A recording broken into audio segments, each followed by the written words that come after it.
This episode of Fall Obsession Podcast is brought to you guys by our friends over at Hoot Camo. I've been rocking Hoot Camo for a season now, started wearing it in 2023. First hunt I wore it on was actually a mule deer hunt in Colorado, and I can't say enough about the gear. The patterns are versatile, the gear is warm, wore it in Colorado, and it holds up extremely well against the elements, against the brush, you name it. They've done a great job with this stuff. So if you guys are looking to get into a new set of high quality camouflage, I recommend that you guys go check out Hoot Camo. They also have just everyday casual wear, some fishing gear, some golf gear. So more than just hunting, but we all know that price is the big factor when you're trying to select a new pair of camouflage. So if you're looking for a high quality set of gear that you can get into at an affordable price when it comes to high quality gear, then Hoot Camo's got it figured out. And they're coming to Shields. They're now in the Shields down here in Texas and hopefully going to expand beyond that. So pretty exciting to see the growth that these guys are getting and the work that they're putting in. It's paying off. So if you guys want to place an order with Hoot Camo, use the code FallObsession15 and that will save you some money at checkout. The Outdoor Call Radio app is a Fall Obsession podcast partner. Outdoors Dan from Respect the Game TV. He has created an app that you can download on any device where you can stream hunting shows and podcasts on a loop every single day. You will catch Fall Obsession podcasts playing on that loop on Mondays. That's the same day as our new publications, as well as tons of other hunting shows and podcasts that we all know and love. So go download the Outdoor Call Radio app today. It is free. You guys can start streaming right away. And go follow Outdoors Dan and the Outdoor Call Radio app Facebook page on social media. He does a couple of different live radio shows in the Midwest, a couple different times a week. And even if you're not local to those stations, you can find those live broadcasts shared on those Facebook pages. So the Outdoor Call Radio app and Outdoors Dan, go check them out.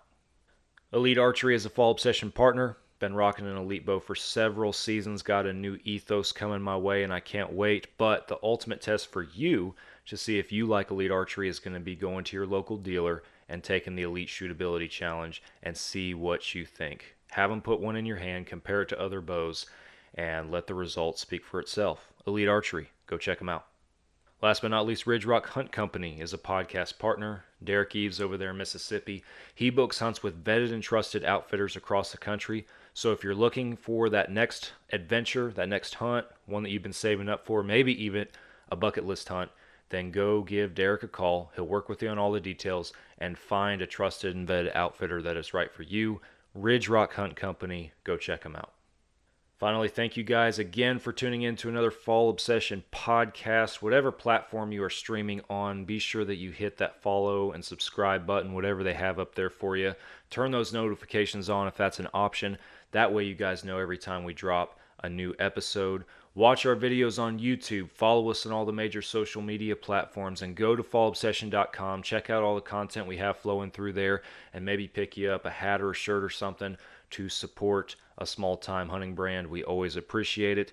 Head on over to Carbon TV too. We got 2 different hunting shows, this podcast, and then our staff-inspired video podcast series, Couch Chats, streaming on Carbon TV. So want to make sure you guys go check that out, as well as all the other shows that Carbon has to offer.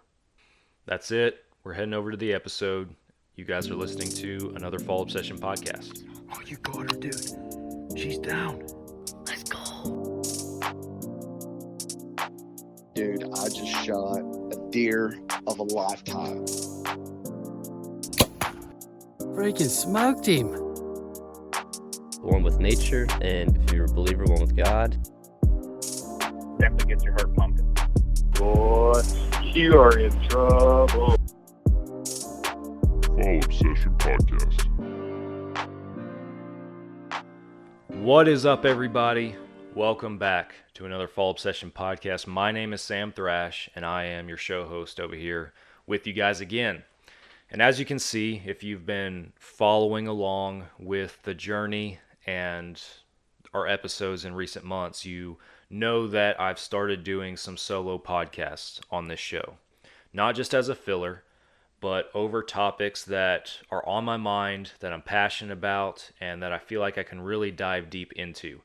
And that's one thing that I have found through these solo episodes, that I'm able to do a lot more intimately than I am with some of the guests that we have on our show, and that is just dive deep into some topics that I'm passionate about or that I have some really, I don't know if strong opinions is the right word, but I have some strong opinions about them, for lack of a better term, I guess. So, but all that is to say, I'm not trying to make it a every other episode thing or stuff like that, but solo podcasts are here to stay as part of our show, and I know that's a complete 180 from my original mentality prior to doing the first one, which is episode 186.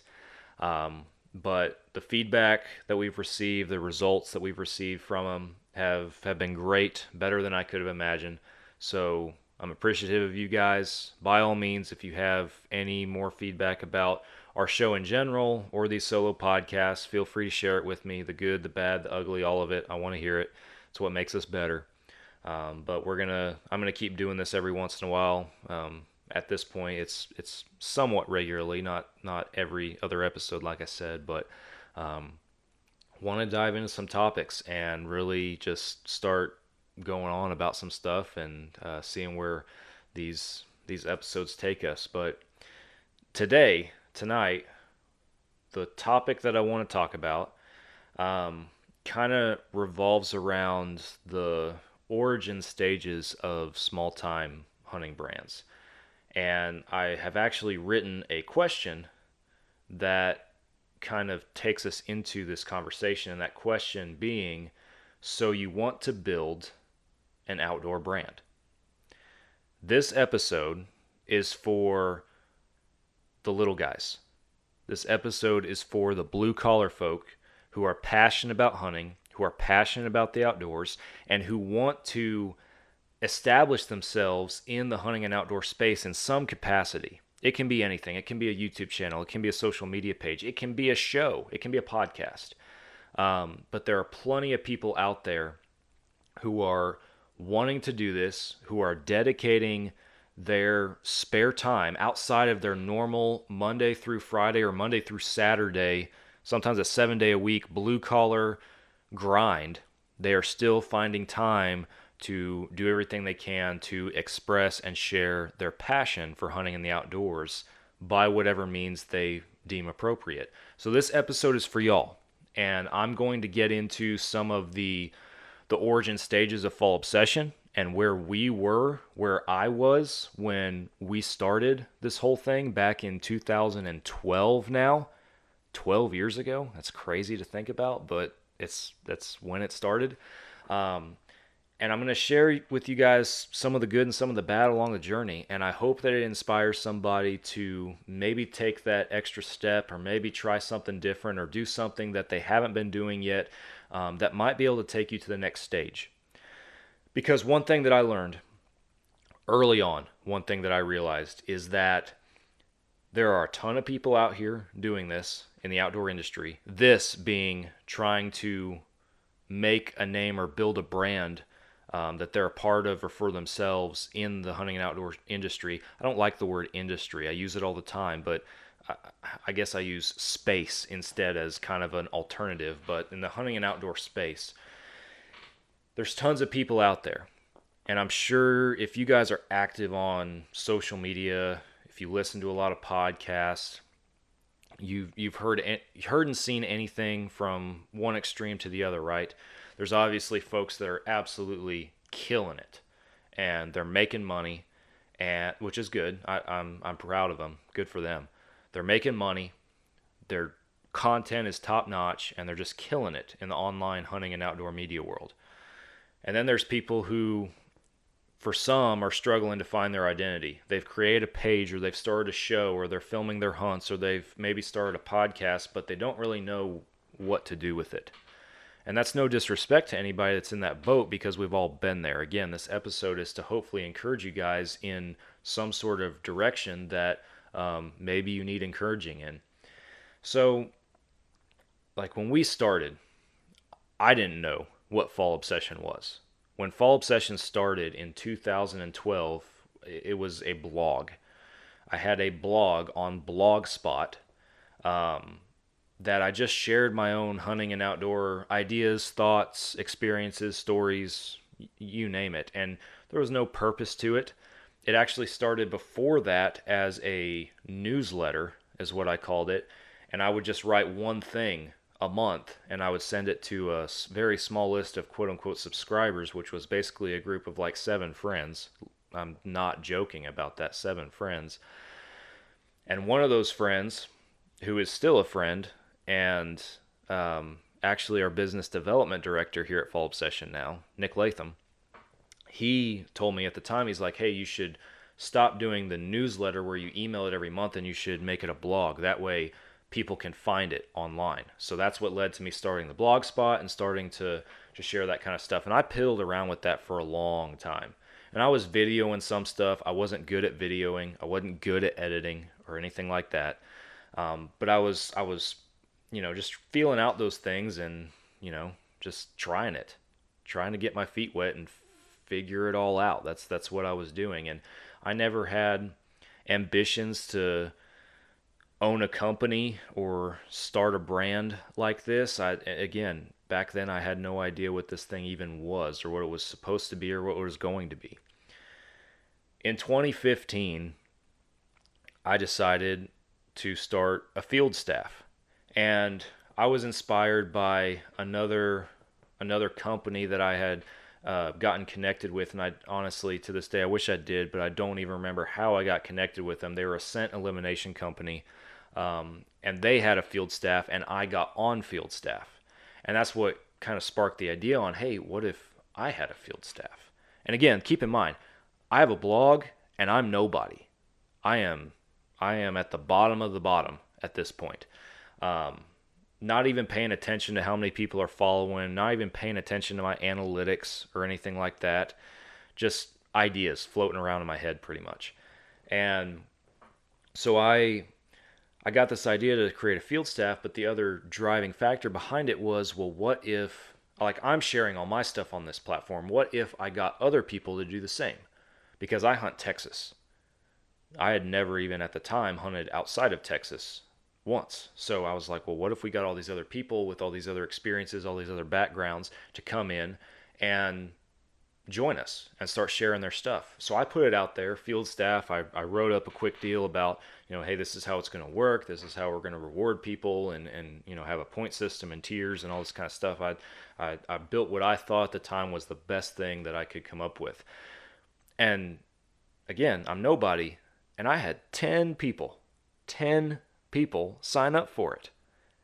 And I still wear that as a badge of honor. Like, there were 10 people that were willing to take a chance on Fall Obsession back then. And that's awesome to me. And to this day, 12 years later, or I guess 2015, so we're 9 going on 10 years later now.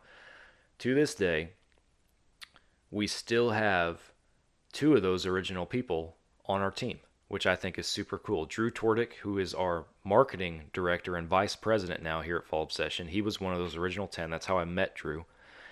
And then one of our pro staffers now, Kevin Johansson, he is one of the original members as well, still on the team. So I find it so cool that those 2 guys have been with us the entire time and on the journey. But that's where that whole side of Fall Obsession began evolving. We started getting all these guys coming in. We would add people to the team and to the field staff every single year, and it kept growing from there. We kept getting content submitted and everything, and we were posting more regularly, and we had some educational stuff coming to our platform, and it was turning into something.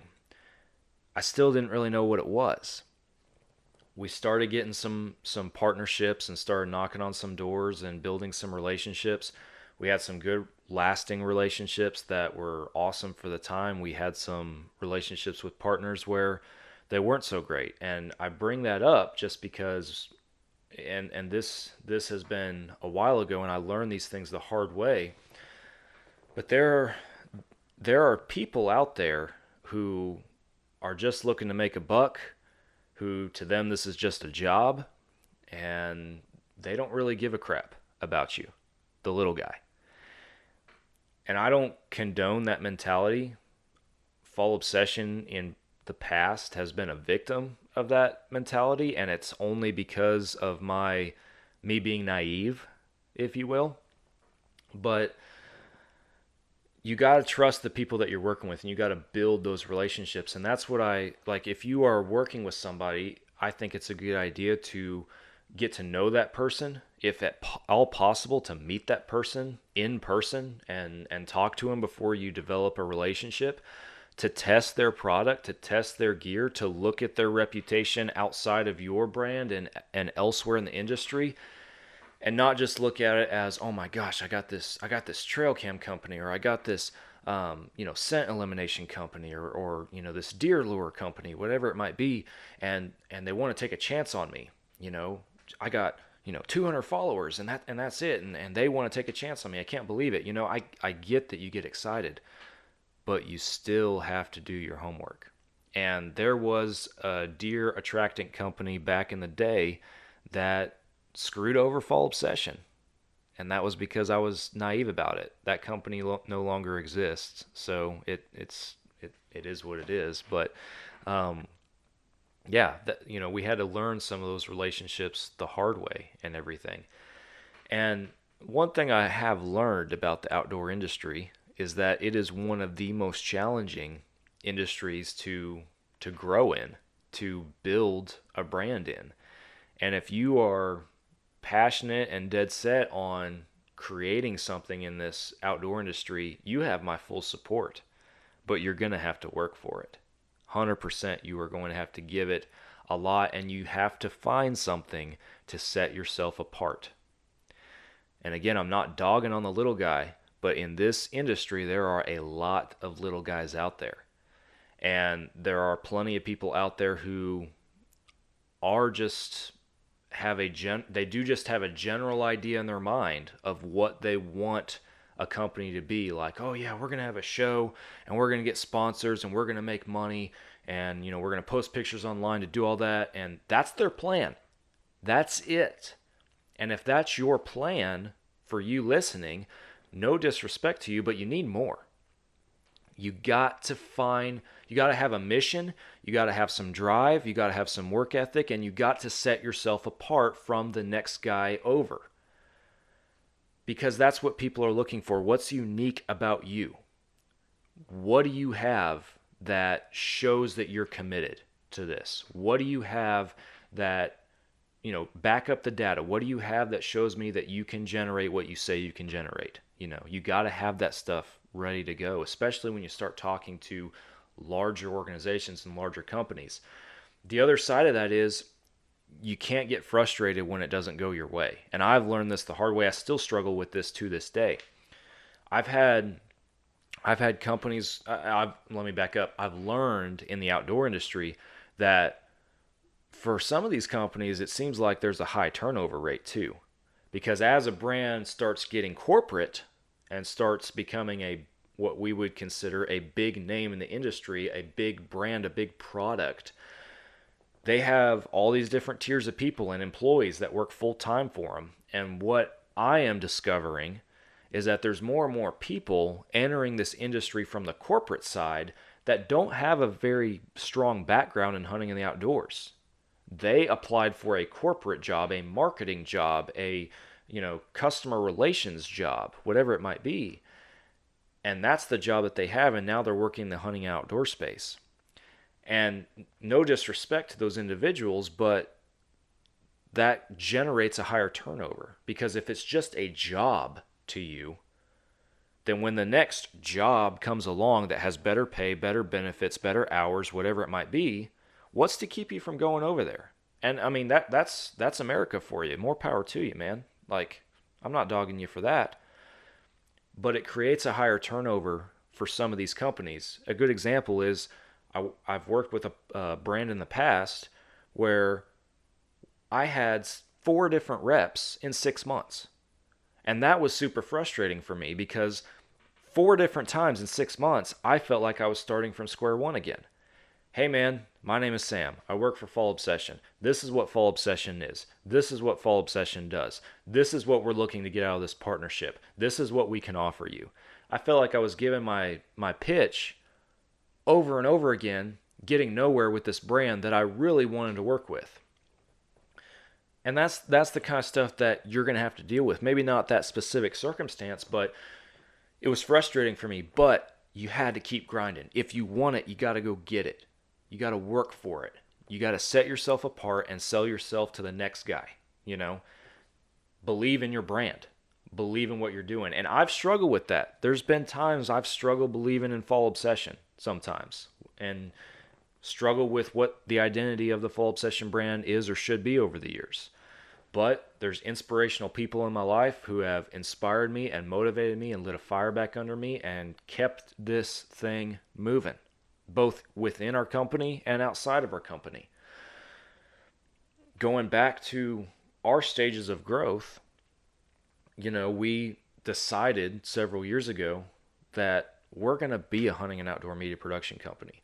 We were tired of playing this game of, are we just a hunt club? Are we a field staff? You know, what do we have to offer?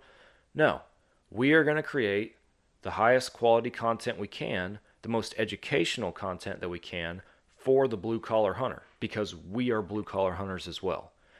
And we are going to go above and beyond to accomplish that goal. And my staff will tell you guys, and I'm the last guy to come up with the idea, if you will. Like, somebody will pitch an idea to me, and it takes a second to settle in. And I know probably the guy on our staff that can relate the most and is Drew Tordick, our marketing director. And a good example is this podcast that we have, that we are now almost 200 episodes into. Yet I didn't want to start it. I didn't think that there would be any value in it. And now our podcast is not only like our flagship series at Fall Obsession, like when folks talk about Fall Obsession or think of Fall Obsession, the podcast is like tacked on right there with it. We get the most views, the most unique listens and unique followers from the podcast out of anything and everything. The backdoor side of that is the data and the analytics for the podcast are what we bring to the table when we talk to new partners and everything. And there's other things too, don't get me wrong, but that's at the top, because that's the best that we can offer is our podcast. And yet I didn't even want to take the leap. Drew brought it up to me like, hey, we should start a podcast. This was in 2019. Hey, we should start a podcast. Hey, we should start a podcast. All of fall of 2019, he was on me about it. And I was just like, yeah, I don't know, man. It's a lot of work. Like, it's a lot of work. We got to do this. We got to do that. And I don't know. I don't even really listen to a lot of podcasts myself. Since then, now I only listen to podcasts, I feel like, but that's beside the point.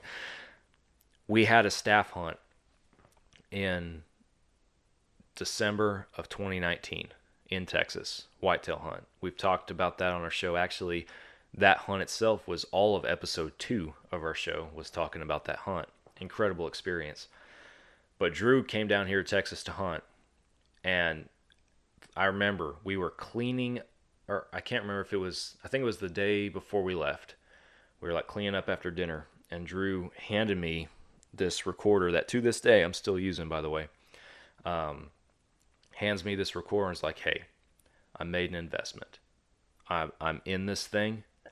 I'm committed to Fall Obsession, and I bought this recorder, and I'm giving it to you, and we need to start a podcast. Okay, again, still reluctancy on my part, and it wasn't right, but reluctancy on my part to start it. But after planning, thinking about it, figuring out, okay, we're going to do it. What do I need to do to make it happen, and getting all our ducks in a row? March of 2020 is when we started recording and started dropping episodes, and we haven't stopped since. Again, I should have started sooner, because if I had, we probably would have had that much more awesome stuff online, you know, and it's now like this is one of my favorite things to do. Yes, it does. Sometimes it does feel inconvenient, right? Because I got to record at least every week, or stack multiple episodes in a week so that we can publish a new episode every week. It's a commitment. It is, and it's not always convenient. There are plenty of nights where I would rather not be recording, or I feel like that. until I sit down in front of this microphone and I start talking to the camera or I start talking to a guest and I really engage and am able to, just commit to a conversation. And that's where I feel like I can be my truest self, is on a podcast. I feel like even as organic as I feel like my show, Texas Dirt Down Here, that I produce, even as organic as I feel like that is, and let me back up. I need to apologize for that. It's yes, I edit the show, but Nick Powell is equal parts on that show. He produces episodes for it too. I'm sorry, Nick, but yeah, the show that we have down here with that, I feel like even there, even though I could be the same, I could just be true Sam, there's still just an element to being in front of a camera and filming a show that you feel like you hold back a little bit, or at least I do. And on the podcast, I mean, you guys feel this episode right now. If you made it to this point, I'm rolling right now. I'm into it. And that's what I get out of these podcasts. That's what I get out of it. So podcasting has turned into my absolute favorite method of content creation that we do here at Fall Obsession. I love it. And I'm going to keep doing it. Podcasting has allowed myself and some of the other guys that have been involved in kind of the hosting role here and there throughout the history of our show, throughout the last 4 years, we've gotten to meet people that I would have never met before. We've gotten to podcast with people and build friendships with individuals that we would have never gotten to know before. And some names that come to mind are, I'll start with just here very recently, Miss Amy Hall. I got to podcast with Miss Amy Hall, who's the show host for Her Wild Outdoors. Awesome individual, very passionate about hunting, the outdoors, and her mission behind her show. Go listen to the episode. But somebody that I would now consider myself friends with. Like I had through podcasting, I built a connection with this individual, right? Derek Eves from Ridge Rock Hunt Company. I've known Derek for years now, and Derek is a person I've built a connection with through this podcast and that I consider a good friend now. That dude is awesome, and I will, I talk to him outside of Fall Obsession and everything, and we exchange texts every so often. Larry McCoy, I talk to Larry every now and then, and he's somebody that I've gotten to know on a first name and a personal basis outside of just a personality on a hunting TV show.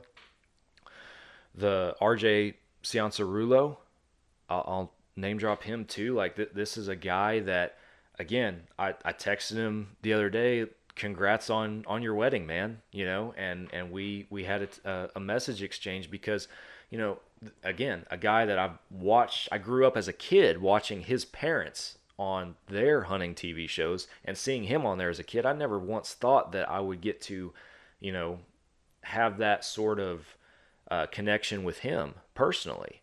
And these are all things that wouldn't have happened without this brand. Our own staff at Fall Obsession, the most down-to-earth, wholesome people that you will ever meet. And I would have never had these relationships with these individuals, very personal relationships with most of these individuals at this point, that I would have without this brand. I wouldn't know any of them. Todd and Heather Sullen, Tyler Wolf, Mike Teepee, Tim Burgess, like all these guys and girls that are on our staff that are family. Like, we hunt together. And yes, when there's when we're hunting together, there's obviously cameras rolling and content being produced, but that's not what it's all about. The experience and being together, the camaraderie, the adventure, the memories that are made, that's what that's about. That's what Fall Obsession is at its core, with our staff and our what we call our Fall Obsession family. I owe Todd Sullen and Heather Sullen a lot for that, because Todd stepped up. They both stepped up, but Todd stepped up into that staff manager role a couple years back, whenever it was, and has just taken it upon himself to nurture and grow that Fall Obsession staff into a Fall Obsession family. And like if you had to pick somebody that was the head of the Fall Obsession family, it would be, in my mind, it'd be Todd Sullen, because he's done an incredible job. But yeah, these are the things that wouldn't happen otherwise. The opportunities that come with a brand like this, with working hard and trying to make your mark in the outdoor industry. I personally wouldn't have had the opportunity to go to Montana and hunt pronghorn, or go to Colorado and bow hunt, spot and stalk, mule deer like I did. It straight up wouldn't have ever happened with Fall Obsession. I've also learned through this that there are so many hunting opportunities out there that are affordable. I mean, yes, you got to get there. There's tags you got to pay. Some are more expensive than others, but I just had this naive thought in my mind, this preconceived notion that, well, to go out of state and hunt, you got to pay all this money and hunt with an outfitter and pay for this tag. And it was this mountain that I felt like I would never be able to climb. And that's the easy way in my mind. It's the expensive way, and it makes it easier, I should say. But there's also, for blue collar folks like myself, there's opportunities to do this stuff either over the counter or public land or DIY, whatever it might be. People who invite you to go hunt with them, there's plenty of opportunities to do that. And that's been one of the awesome things about Fall Obsession internally, is just that the hunting community is very generous. I grew up hunting in Texas, where, just again, it was ignorance is what formed my initial impressions about it. But, you paid for your deer lease and you had your deer lease, but you had guys on that deer lease that wouldn't let you hunt their stand. They're like, no, that's my stand. You don't hunt that stand. That's mine. You had people that, if you set foot on my property, I'll shoot you. Like, people that were that picky and that particular about it, which I get it. It's their land. It's their property, and they hunt it, like, rightfully so. They have every right to be like that. But that formed when I was a kid, that formed my, subconscious impression of what the hunting community was. And it was like, if you don't have your own little spot, then you're out of luck. And that's not at all what it's like. There are so many people who are welcoming and just open invitation, like, hey man, come on. Come up to Colorado and hunt with me. Come up to Montana and hunt with me. Come to Minnesota and hunt on my place. Whatever it might be. Come to Florida and hunt turkeys. There are so many welcoming people out there that will give you the opportunity. And you just have to put forth the work for the relationships, right? You got to build and nurture and maintain those relationships, and it's a give and take. If somebody offers to take you hunting out their place, there eventually should be a return, if you have the ability to do so. So I get off on a rabbit trail on that a little bit, but for me, and I've said this before, but as we're diving into this, like, Fall Obsession is still growing. Our brand is still growing. We still have things we want to do. And because of that, none of our staff, myself included, has ever taken home a paycheck from Fall Obsession, a monetary payment from Fall Obsession. Would I like to one day? Absolutely, I would. 100%. That's the goal, one day. But the payment that I've had in relationships, experiences, opportunities, you name it, as far as that kind of stuff goes, has made it worth it. It's worth every bit of it. And that's the stuff that, in my mind, is irreplaceable. Because money can come and go, as we all know. But the relationships that we have through this organization and through this community, they stay strong and they maintain. And that is ultimately what is going to be valued in the long term, in my opinion. So I'm going through my notes here, and I did jot some things down just to try and keep myself on track. But I didn't know how long this podcast would end up being, and it's gonna err on the shorter side, I feel like. But my encouragement to anybody out there that is grinding away and doing everything they can to try and make a name for yourself is, in the words of the mighty Cam Hanes, keep hammering, keep pushing, find your niche, find what you are passionate about, find what your creative drive can capitalize on, and run with it. See where it takes you. Set yourself apart from the next guy, because that is what is going to help identify you and distinguish you to other companies and other people that want to work with you and that believe in what you're doing. Be real, be genuine in your content. Don't try to put on a fake personality or and granted, I say fake personality. I know there's plenty of people out there who do like the comedian side of everything, and I get a kick out of that stuff too. I'm not talking about that. I'm talking about being you, right? Because if you're trying to put on a show and be somebody that you're not, eventually that's going to come back and bite you. Eventually somebody is going to see through that, and it's going to be a downhill slide for you from there. And you're not going to be able to bounce back with under the same passion and the original thing that you were trying to create. It's not going to happen. So be genuine, be yourself, believe in what you're doing. Work with people who believe in what you're doing and you believe in what they're doing. Have wholesome relationships in this industry. Don't just accept a free handout because it's a free handout.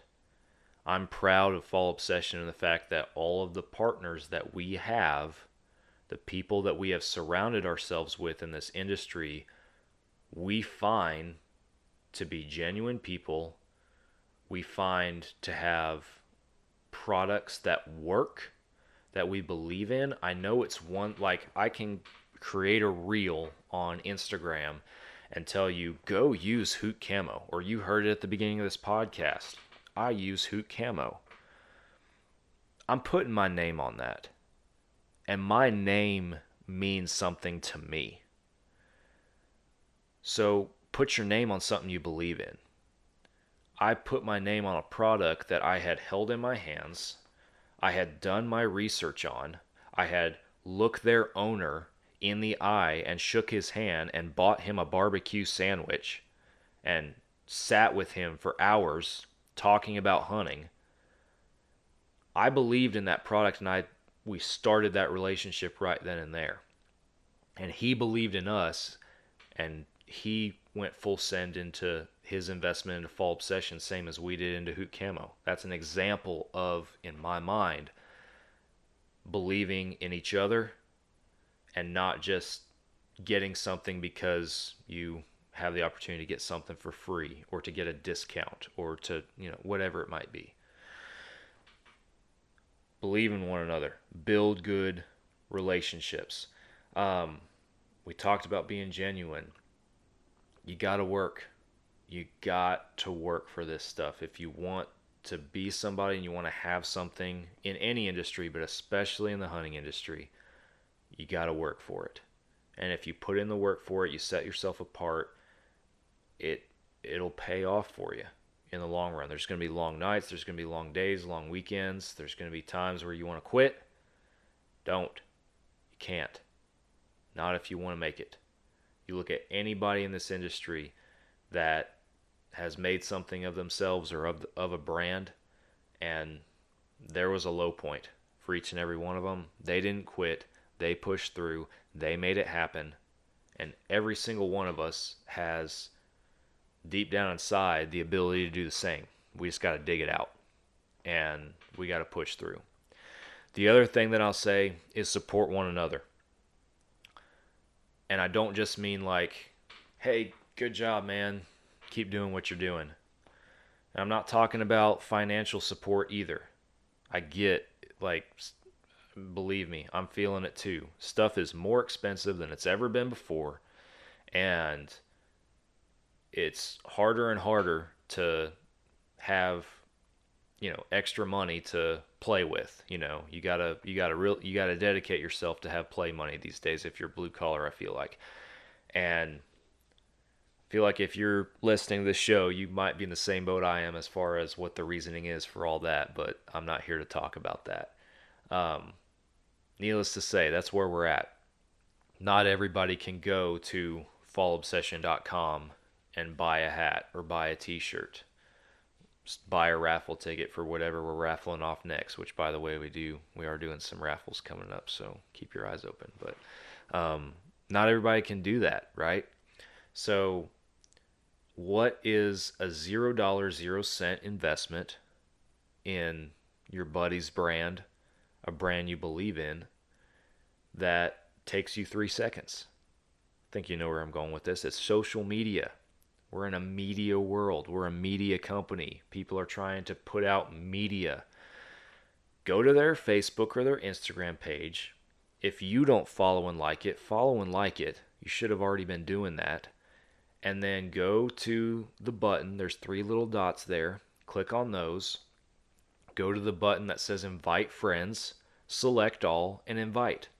You just spent a few seconds of your time to invite hundreds, maybe thousands of people to go like this page, follow this brand, follow what my buddy's doing here. He's got good stuff going on.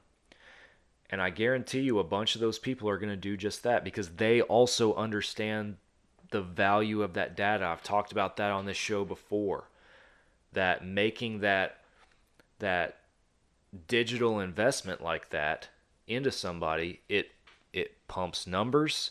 It helps them on the back end, and that's what transfers over to our conversations with these other partners in the industry. Like, to them, to other people, they want to know how many people are seeing your content, seeing your stuff. And if you have if you can show them more data, greater numbers, that's going to work in their favor. Help them out. And maybe a time will come where your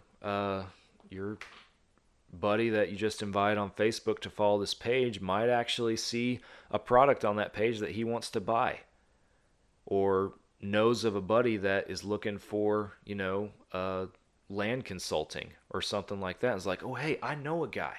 I follow him on Facebook. I see his stuff all the time. Go check him out.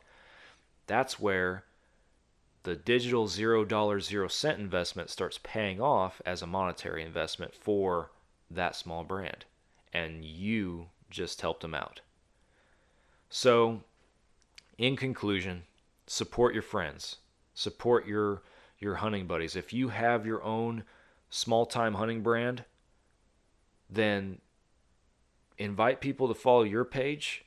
And the other people that are doing the same thing, invite people to go support them too. Because they're grinding away at it. And it's not a competition. I'll use a real life example. I have a great relationship with Soul Seekers and Johnny Mac over there at Soul Seekers, which if you guys aren't following Soul Seekers and listening to Johnny Mac's podcast and watching his show on Carbon TV, you should be. I am telling you to go support a friend, a guy that's grinding away at it. And he would tell you the same about our brand and everything. It's not a competition. Johnny Mac has a podcast. I have a podcast. We have hunting shows. He has hunting shows. But it's not like we're not competing. We're supporting one another. And that's how this community needs to endure. That's how this community needs to continue to move forward from here. So that's my call to action for you guys in conclusion of this podcast is support one another. If you are grinding away at it and trying to build a brand in this industry, keep doing it. If you're not sure what you're doing, if you're not sure what your brand is supposed to be or what kind of content you need to create or what your identity even is, then explore it. Try different things. Figure out what your niche is. Figure out what works and what doesn't work. And if at any time you want to pick somebody's brain, you're welcome to reach out to me. I don't have all the answers, straight up, I don't, but I'll hop on a phone with you and talk to you and see what you got going on. You can shoot me a message on our social media pages, or you can send me an email just through our info@fallobsession.com email, and I'll find it and get a hold of you. But willing to talk to anybody that has questions. If I don't have the answers, I know somebody that does somewhere, and I can make the introduction. So thank you guys for listening. At this point, I find it appropriate to tell y'all to make sure you're following and subscribe to Fall Obsession Podcast and following Fall Obsession on social media, because we appreciate that. That's, again, everything that we just talked about. That's supporting one another. That's holding on to one another and building each other's brand and doing all that kind of stuff. So make sure that you are following Fall Obsession. We're on all the major social media platforms. Go to our website, fallobsession.com, and see everything we have going on there. And yeah, we're going to all together as a hunting community as a whole keep this thing going, whatever that thing is for you. We're here to support one another and keep it going. Thanks for listening, guys. Back again next week for another podcast, and I'll catch you then.